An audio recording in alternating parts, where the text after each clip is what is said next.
Good morning and welcome to the latest of the Flexible Space Association's webinars. This is our first one of 2021. I'm Jane Sartin. I'm the Executive Director of the association. And this morning we're covering the topic of mental health and wellbeing in the workplace, which is something that has been a topic our members have asked us to try and cover. I'm so really pleased that we've got a panel of people to talk about that.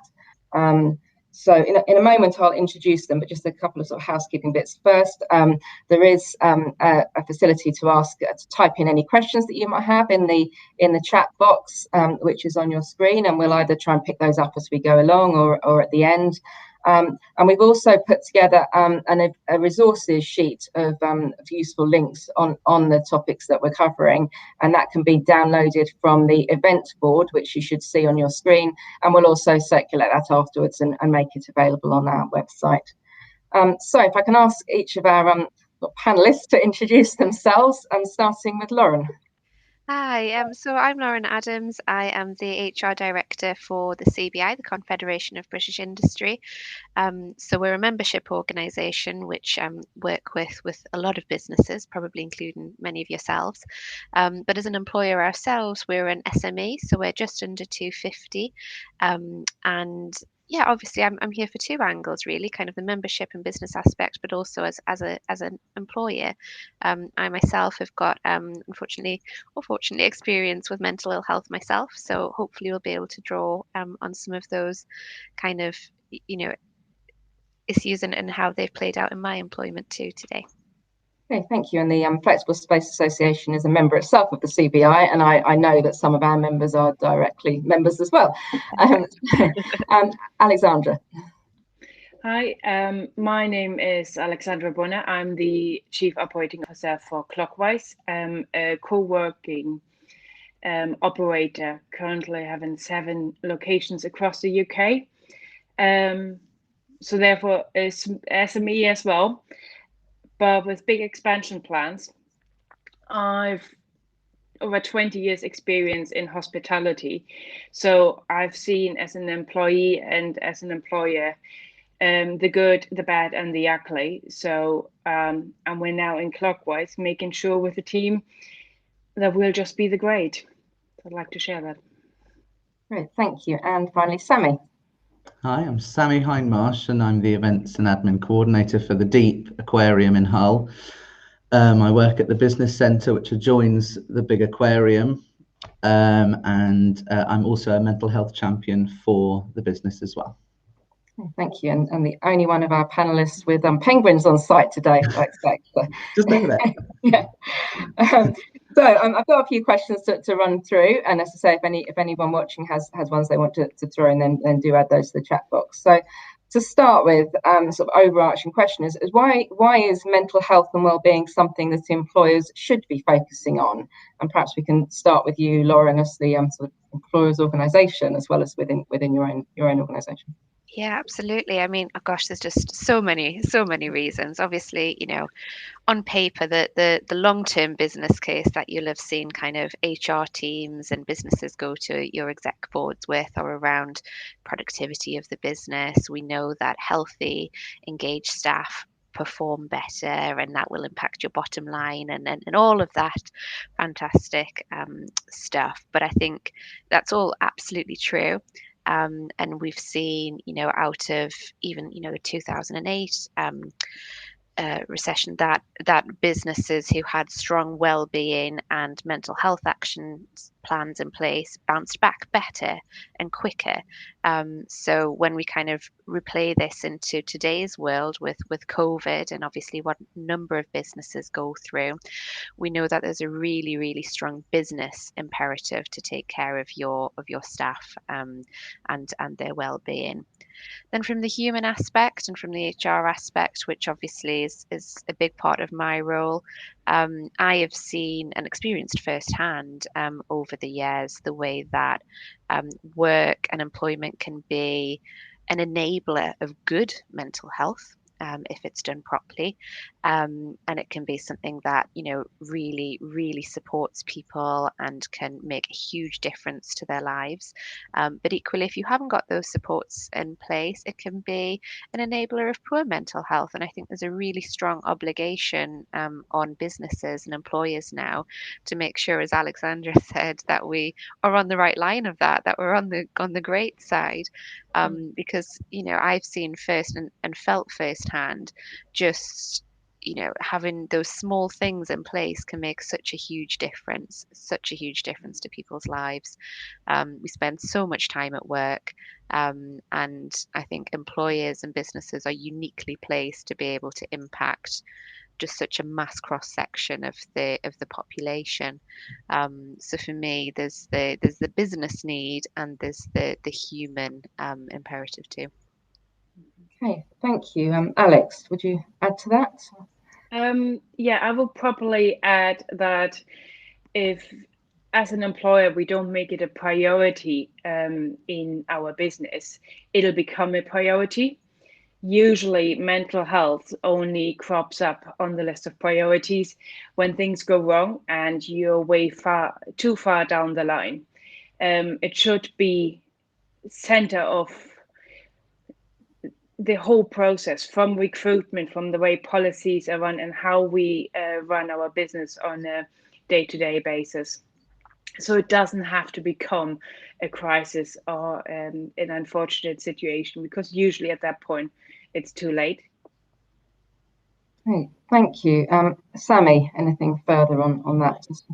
I mean, yeah, I would obviously second everything said there about productivity. But I mean, the big thing is that mental health stretches way further than the workplace. Like Lauren said, it's a real human issue.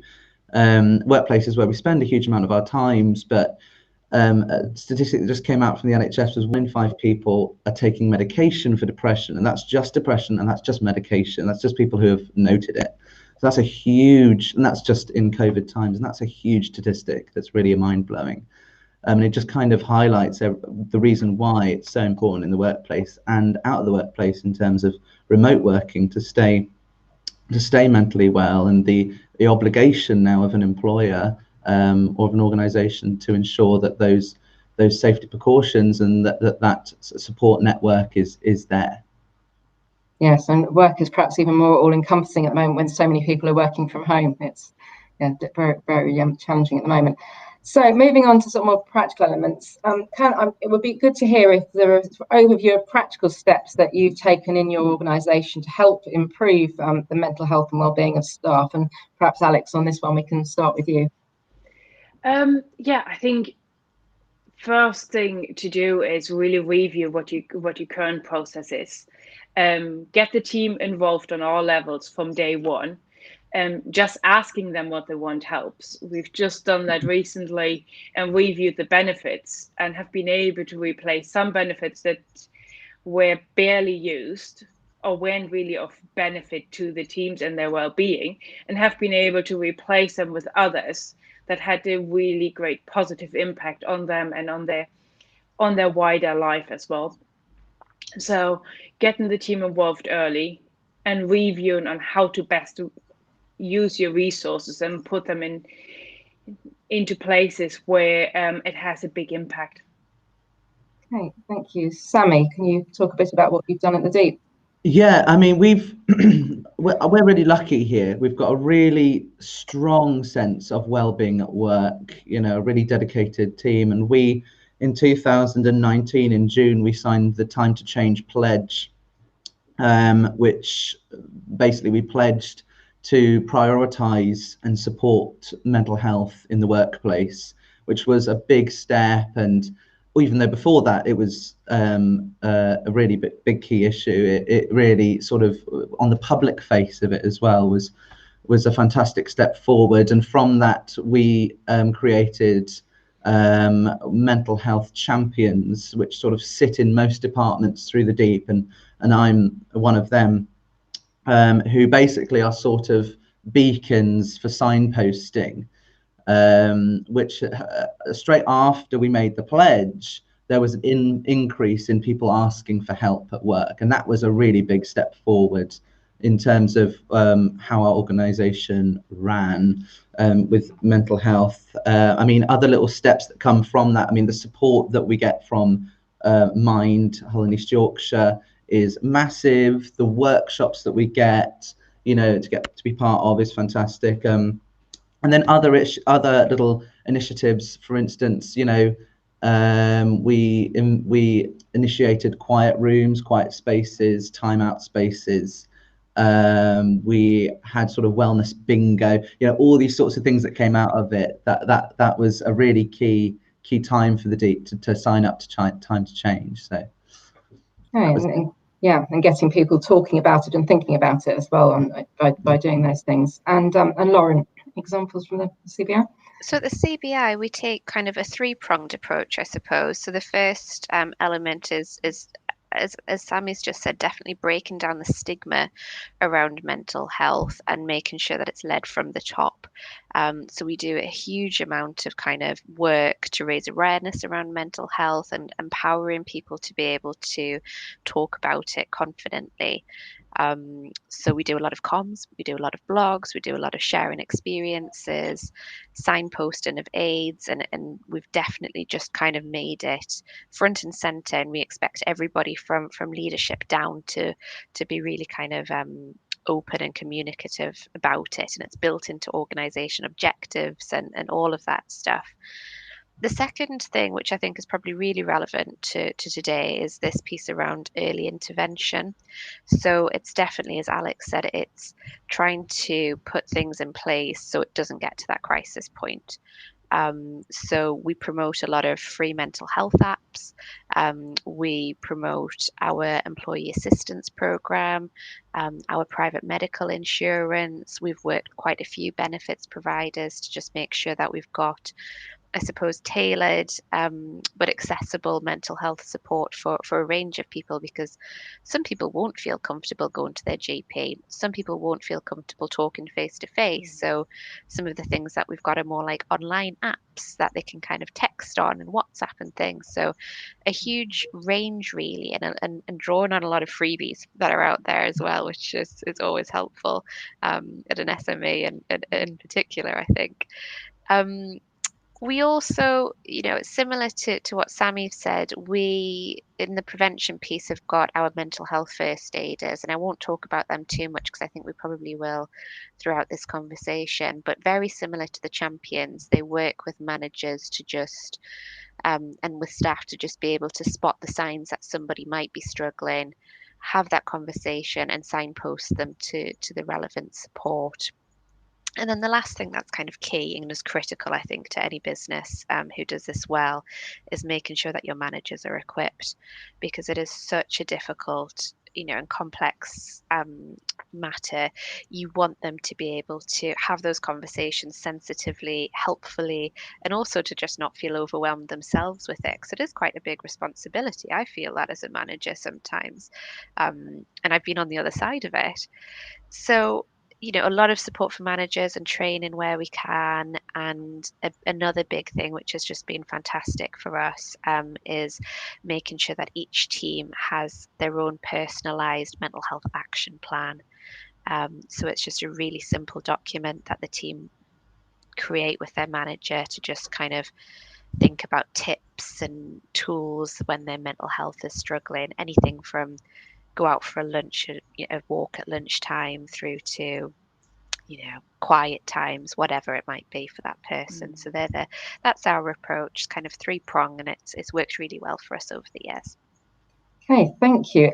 So we've sort of touched a bit on how you're generally SME organisations yourself, but a lot of our members are really small in that they don't have their own HR departments or the other sort of internal resources. They're very small organisations, but they do have a number of staff. So this is still an important topic.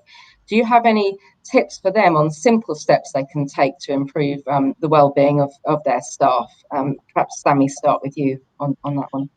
Yeah, I mean, we're probably going to touch on this a little bit in a bit, but you know, as obviously a business centre, we're sort of a key point of contact for a lot of our businesses. And one key area that we've been focusing on is just that awareness, is that constant making aware that we all have mental health. It's not always bad for everyone, but we all have it. And the simple thing is that what I've been saying to a lot of businesses has been, you're probably already supporting mental health without even knowing it. It's the simple things like smiling at people when they enter the building, saying good morning. Those very small things can are totally free, totally fine, and just make someone's impact really large, especially now in this current circumstance when you might be the first person they see that day. Those sorts of communication are key, and I think that's probably what on limited or to no budget or limited to no staff, dedicated staff on the subject, communication is key through all of this. Yeah, so sort of the right type of human contact in a sort of positive way, of even as something very simple that we can all do in our day-to-day lives in all sorts of ways. Lauren, have you got any tips for smaller companies on this? Yeah, I'd echo that, and I think it's using who you've got as your staff as well, and finding those champions, and being able to just draw on external things that are already going on. You don't need to reinvent the wheel with a lot of this.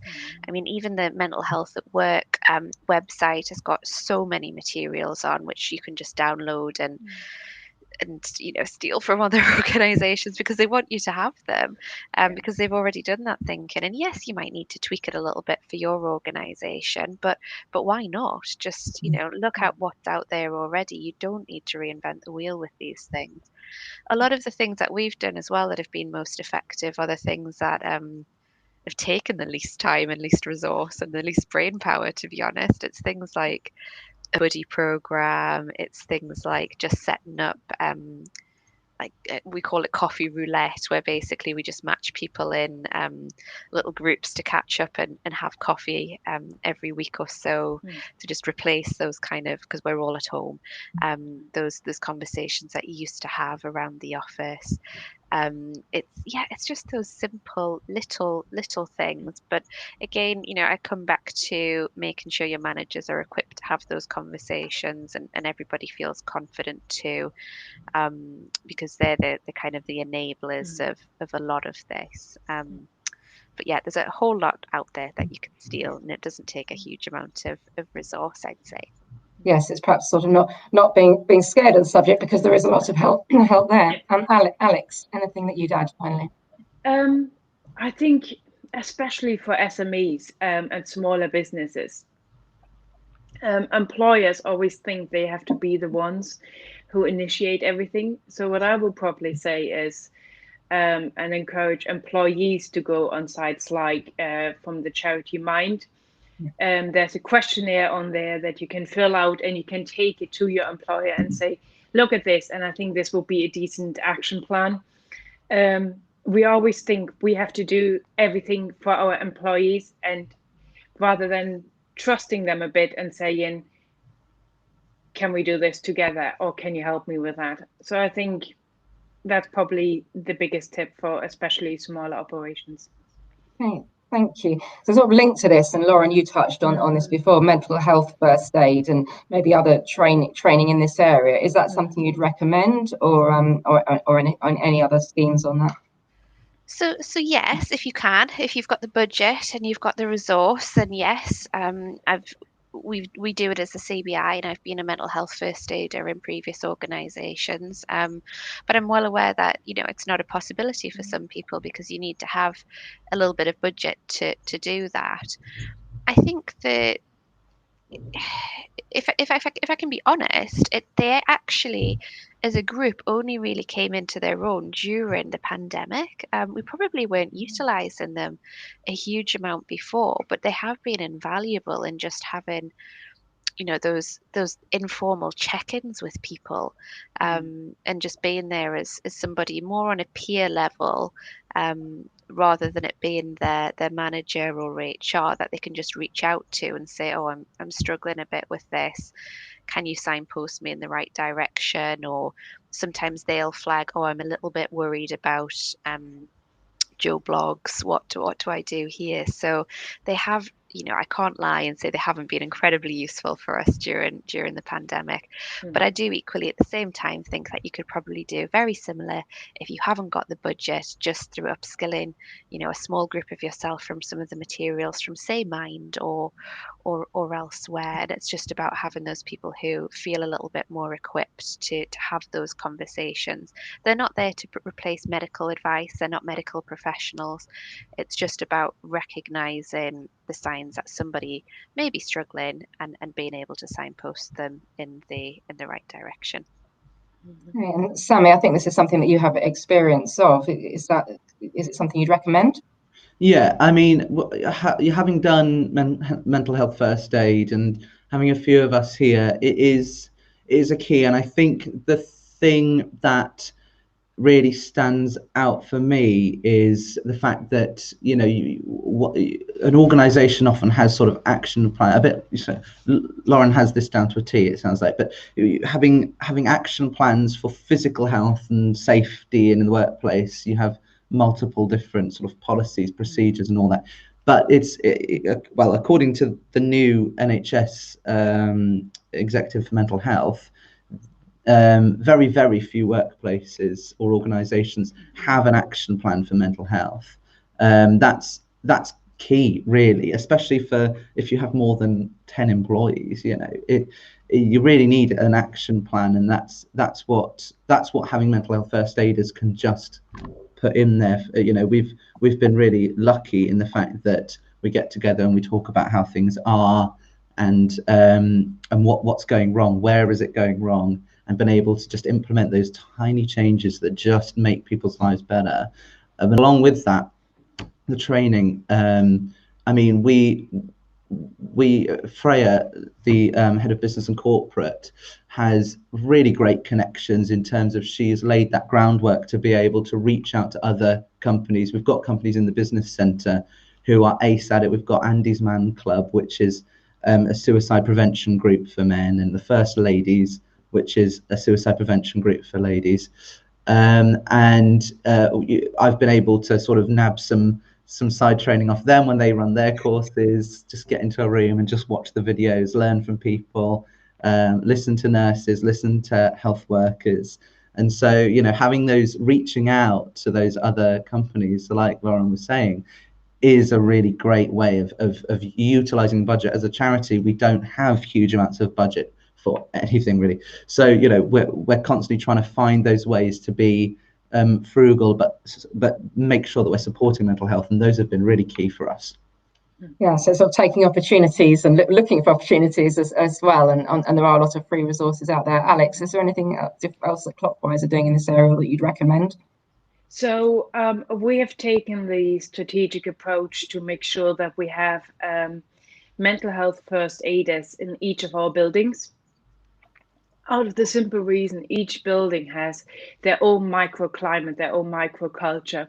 And it's really important that there is a building of awareness and training and knowledge and experience in each of the locations to make sure that any sort of warning signs are being addressed straight away, and that it really filters through the entirety of the business from the top to the bottom, from Belfast, down to London, across the entire estate. So I think for me, the mental health first aider training has been really invaluable for the team. They've been raving about it afterwards.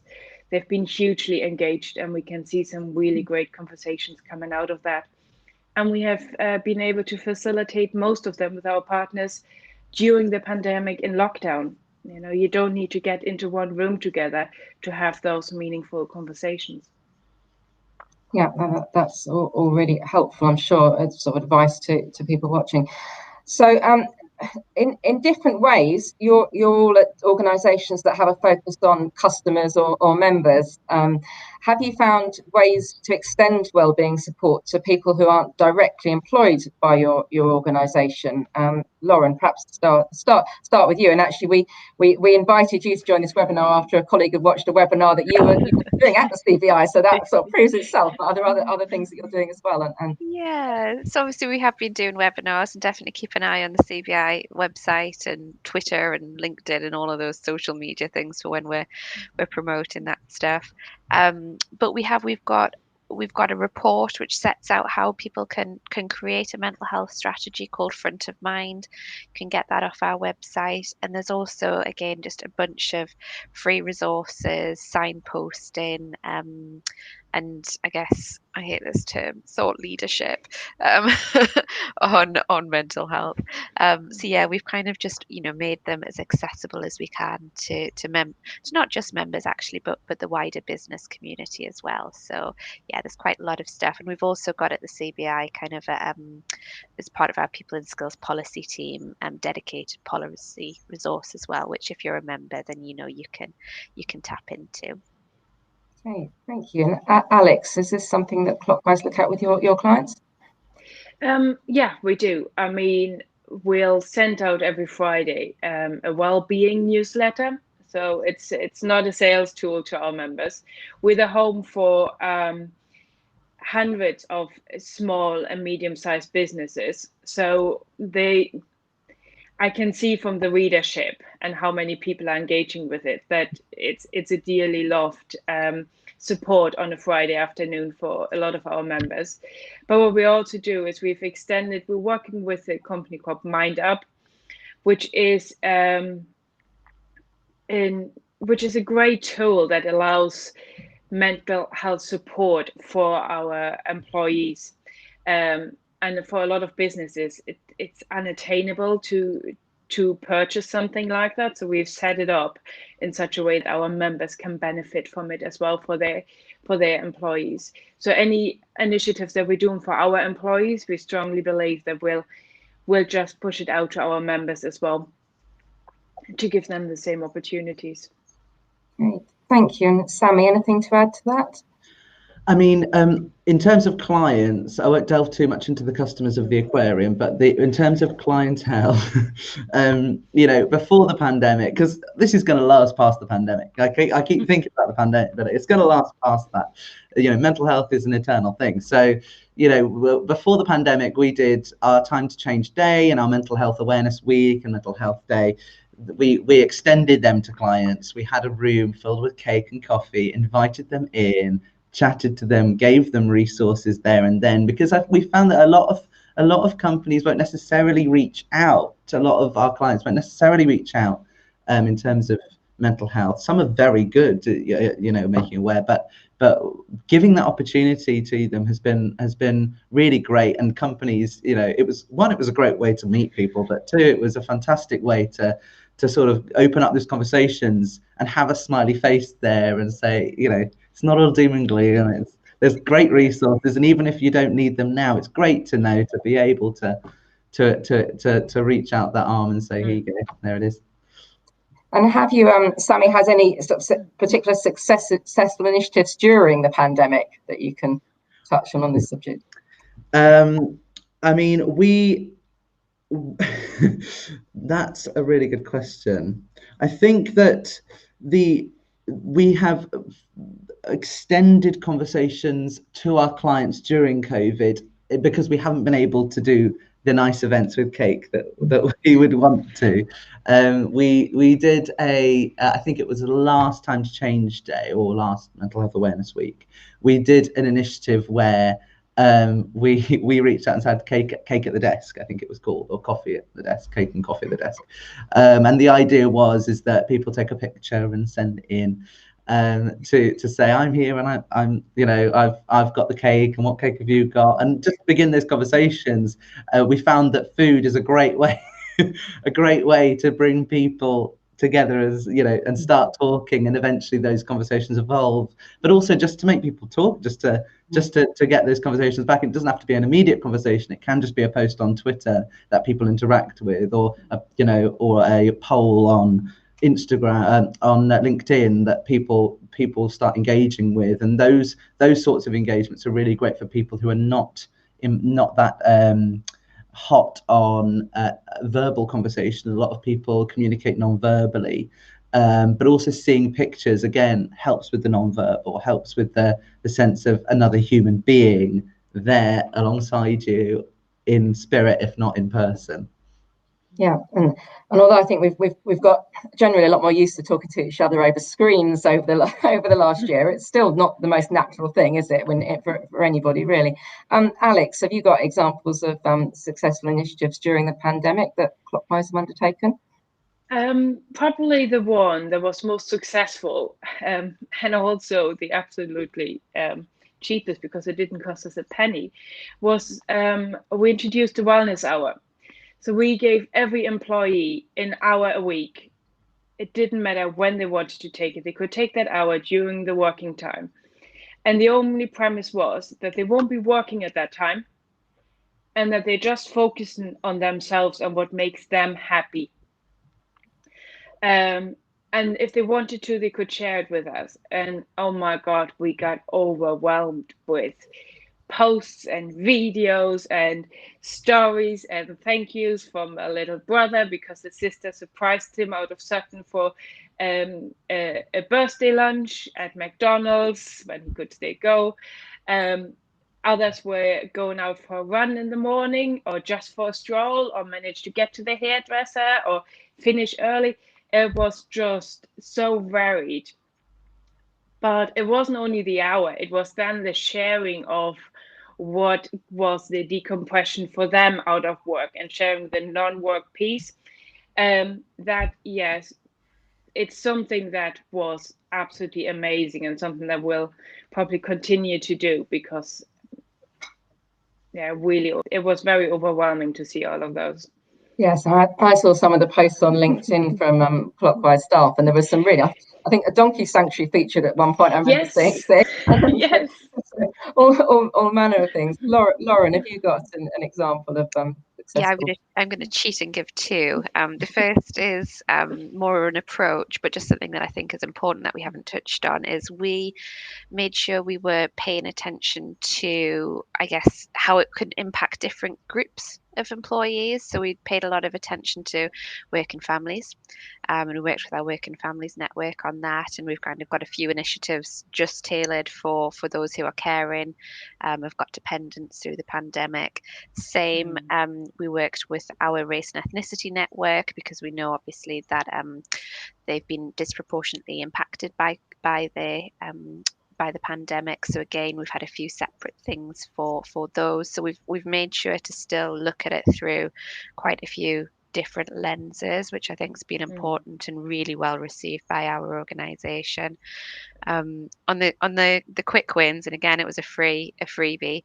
In December, it doesn't have to be December when you do it. I did a Wellbeing advent calendar, so every day I just kind of thought of a Wellbeing tip and just sent it out on our internal comms. So just simple things, again, like Alex just said, go for a walk, think of 3 things you're grateful for. It doesn't have to be December. I just did it because of Christmas advent calendars, whatever.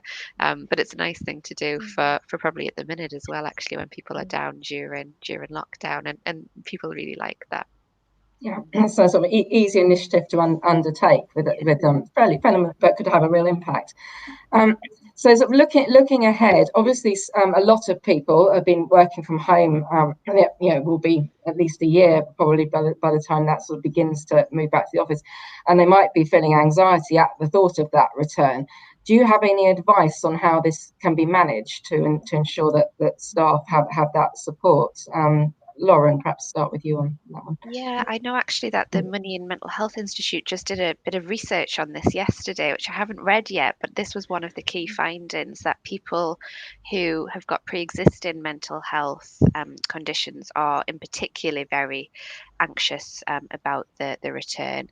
And it's interesting, even for myself, I suffer from, when my anxiety and depression is bad, insomnia, and it's been a real lifesaver to not have to get up at early hours of the morning if I haven't slept overnight, to be able to just not have that pressure to go back. And I'll find it difficult, I think, to adjust back into that mode. So I'd say it comes back to those good conversations. I think businesses should be, and managers should be having almost return to work conversations like you would with somebody who's been on long-term sick, almost, to talk about how they return, how they want to return. Are there any reasonable adjustments that they might need? Is there anything that's making them particularly anxious? I think it will differ for different people. For some people, it might be being away from their family that they've been close to for a whole year. For some people, it might be the thought of getting on, the underground or the commute again. For some people, it might just be, generally, gosh, we just haven't interacted with people for a year. How do you do that and have people had the vaccination and whatnot? There's just so many different things to consider. So I think not rushing into it and taking quite a structured plan to it, and engaging staff. If you've got a staff forum, talk to them, engage staff, survey them as much as possible, if you can. So it's not just a bang, we're back to work, you've got to come back to the office. It's done in a bit more of a sensitive and an appropriate way. Yeah, no, it's sort of a different world, isn't it? I mean, it's odd now looking at television dramas and seeing normal life of crowds of people and things, and feeling that looks quite alien. So that return will be difficult. Alex, have you got any thoughts on this? I'd echo what Lauren said, especially around the communication piece. This is more than one conversation. This isn't how do you feel about it? Let's do a tick box and see, who's ready to come back or not. I think what I would also add is look at your workspace. I find that a lot of people are now way more sensitive to noise and disruption from their colleagues when they're working in an office. We have spent the last 12 months in an environment, whilst we talk a lot on Zoom and everything else, in an environment where when we do focused work, it's probably very quiet around us, apart from maybe the pets and the kids and everything else. But we're not used to other people might be on the phone or having other conversations. And we might have lost some of our ability to sort of blank that out and looking at ways on how to address that, because that can cause a lot of stress and anxiety within teams. Okay, Sami, anything you'd add to that? Yeah, I would echo on Lauren and Alex's points and just say that, use the resources that you have. We're lucky that we've got the first aiders. We're lucky that we have the champions, and and then often, I think pretty much as often as possible, they're frontline staff, and so I've had conversations constantly over the pandemic. Most of our staff are furloughed rather than remote working, being a public attraction, and so having those conversations, just sort of checking in. I've just been doing that, and so that I know that the stresses that they're having thinking about coming back, and I'm able to feed that back to senior leadership and to the managers that need to know, because they don't have 70 million ears to be able to hear all of the people, but I have that time and that ability to connect with them and to understand what they're thinking. So before we come back, before we get ready to open, it will be a matter of saying, right, well, these are the conversations that I've had about the anxieties of coming back to work. And so, utilizing that front line, utilizing the champions, the first aiders, the whatever you may have, ambassadors, using them can be key to them coming back to work. Yeah, no, that's a good point. It's also not just people that have been working from home, it's people that will have been furloughed for quite a while and be out of that routine as well, and returning to hopefully sort of normal life again. So we're getting towards the end. We had when we invited people to register, we asked if they had any questions, and someone asked if you had any advice for people who are alone working and what you can do to maintain well-being. And I suspect quite a lot of what we covered will be applicable to people working on their own. But Alex, have you got any thoughts on that scenario? Probably the key piece is to still make them feel part of the team. So probably the best thing to do is to make sure that you plan in some time to just have a chat, not to have an agenda, getting on a call and saying, right, these are the, 3-4 things we need to talk through today, but actually giving it time to just have a conversation. Because if you're a lone worker, you don't have as much people interaction anymore as you may have had in the past. You can feel very isolated. So having that conversation with them, that check-in, that is unstructured, but that just gives them that space they can fill, I think that is probably the biggest help you can give them. Hey, Lauren? It's really interesting because we've been talking about this a lot over the last 2 weeks, actually, because of feedback we had from our staff about our well-being approach and whether it was more targeted towards extroverts or introverts, because they want quite different things. So some of the initiatives that we'd been originally thinking to address people who were lone working, things like the coffee roulette and matching people for coffee chats and things like that. Some people were actually quite nervous about, and they didn't want to have their cameras on, and they didn't want to be, forced into doing it. So I think giving people a choice with those things has been a reflection of mine over the last week. I know it's not really answering the question, but it's something that's been on my mind.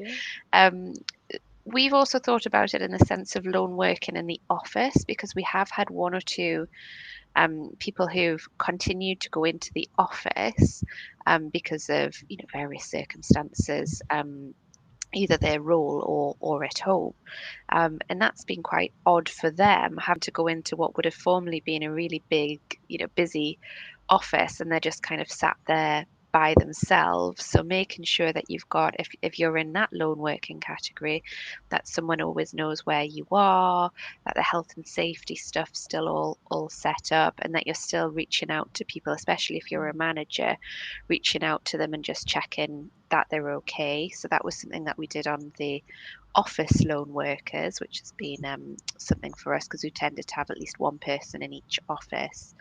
But on the other side, I think it's been a mixture of, as Alex said, trying to maintain those social connections, but making sure that for the people that doesn't appeal to, that there's another option for them, and it's maybe more one-to-one.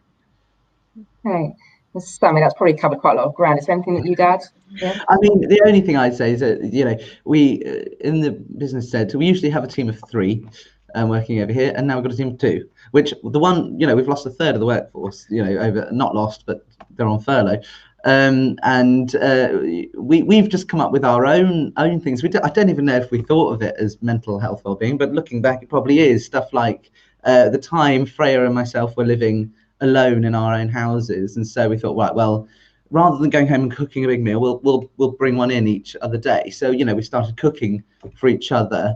Freya, obviously living alone with her dog, started bringing the dog in for the wellness of the dog and me and all of the other clients as well. Just little things where we have a lot more flexibility to be able to do these things now. And so it's not lone working as such, but being isolated from a lot of what usually happens, it does feel nice just to be able to start doing things that wouldn't necessarily usually work, that just boost the sort of morale a bit.